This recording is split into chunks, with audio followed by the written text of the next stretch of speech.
In 2011, a mysterious patent was discovered by Silicon Era for a Wii Remote control setup which was registered by Nintendo of America. The patent described a system whereby players would tilt the Wii Remote in a horizontal position to simulate steering a vehicle controlled by handlebars, such as a motorbike or a jet ski. The filing was reported on by multiple sites in the gaming media, but the enigma at the heart of the story went unsolved. What exactly was this patent related to? In 2009, Nintendo Software Technology was rocked by the cancellation of one of their biggest ever undertakings. This was the infamous Project Hammer. After a troubled 5.5 years in development, the game, which by that point was being referred to as Wii Crush, fell apart amidst alleged tensions between staff. The events changed Nintendo's approach towards the studio. Aside from the fact that over half of the subsidiary staff had left during the final years of Hammer, NCL became reluctant towards the idea of having them produce other large-scale projects in the future. Despite all of this, a small group of developers at NST were still hopeful to see the company return to the type of games they were once known for, more meaningful titles using established Nintendo IP. Their plan was to breathe life back into one series in particular, and that was Wave Race. The franchise had been absent for nearly a decade at that point, with the last installment coming in the form of Wave Race Bluestorm at the launch of the GameCube. In the years since that game's release, Nintendo's approach towards new projects had evolved. Internal failures such as Project Hammer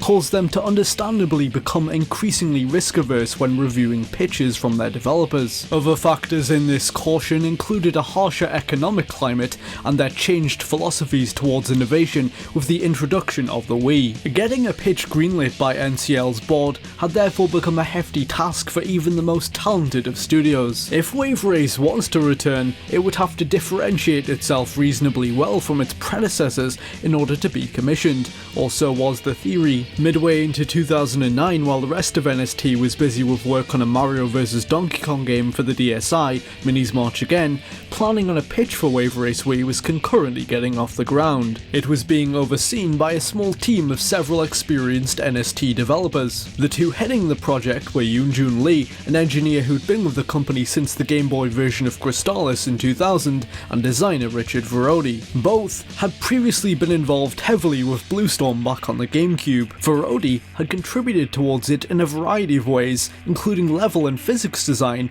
as well as lending his voice to the character Ricky Winterborn. He had since become a prominent figure at NST, with for instance a crucial role in the writing and design of Metroid Prime Hunters for the DS. Alongside Jonathan Bryant, another engineer, they devised a control scheme which would form the core of this new Wave Race concept. It was controlled with the lone Wii Remote positioned on its side. Players would hold it in both hands, mimicking the handlebars of a jet ski. The speed of the craft was manipulated by twisting it, and turning was handled by tilting left and right. In addition, there was optional support for the Wii balance board. By using one, players could add a new level of control to the game. Applying pressure to either side of the board would have enabled more instantaneous aggressive turns. The Wii Remote would vibrate when tilted to its furthest supported angle to inform the player of the virtual handlebar's limits. Another control setup that was on the table used the Wii Remote and Nunchuck. Holding each on their side would have been used in a similar fashion to emulate the handlebars of a jet ski,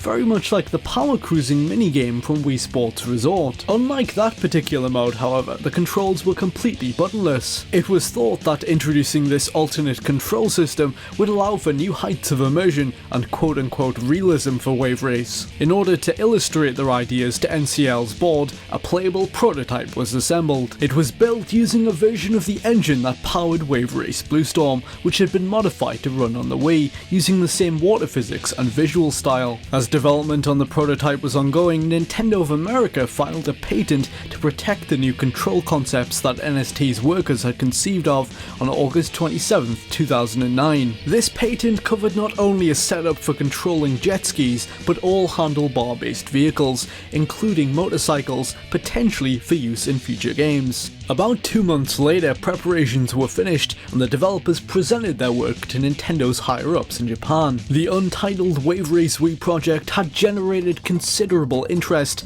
but its prototype was not entirely well received. A former NST worker suggested that the board took issue of aspects of the controls, being of the opinion that it simply didn't feel right. Another backed this narrative, believing that NCL in the end saw Wii Sports Resorts minigame as a suitable alternative to a fully produced Wave Race title. They added that the proposal was ultimately not able to subvert concerns of such a game finding an audience at the time, in contrast with Resort, which went on to become one of the highest selling games of that year. These apparent sentiments of NCL were echoed by the words of Shigeru Miyamoto. Speaking to IGN earlier at E3 2008, he was quizzed about the possibility of a Wave Race Wii game, to which he replied, "The power cruising game in Wii Sports is something that's going to appeal to a much broader audience, and really, what I'm trying to do is find a way to bring these interactive experiences to as many people as possible." With Nintendo unwilling to fund the project, it was subsequently shut down,